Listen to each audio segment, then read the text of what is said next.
Maha Salvador may pa-face reveal na kay Baby Maria after ng over a year secrecy. Mga kachika, matagal-tagal na rin tayong na-curious. Pero ngayon, surprise! May pa-cute na reveal na nga sina Maha Salvador at Rambo Nunez sa kanilang baby girl. Pero bago ang face reveal, 2024 pa ipinanganak si Maria. Pero mula noon, wala ni isang post na kita ang mukha niya.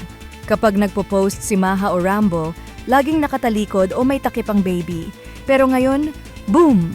Isang close-up na litrato ang ibinahagi ni Maha sa kanyang Instagram. At ang dahilan ng change of heart? Say ni Maha, posting this one and only photo para ipakita namin sa buong mundo kung gaano kami ka-proud sa pinakamalaking blessing na natanggap namin. Oh, ang sweet naman mga kachika. Pero alams naman, kapag artista, kasama na sa package ang intriga na minsan kahit ang anak nadadamay rin. Kaya dahil doon pledge ng King and Queen sa kanilang little princess, pangako ni Mama and Dada na pro-protektahan ka namin. Mapa-privacy man daw yan o kahit ano pa mang mangyari. At kung dumating na raw ang panahon na si Baby Maria na mismo ang pipili, may choice ka kung paano mo gusto makilala ng mga tao ang lahad ni Maha. At sa dulo ng post, may isang panapos-puso na mensahe sila para sa kanilang mahal na bituin. We love you much, anak.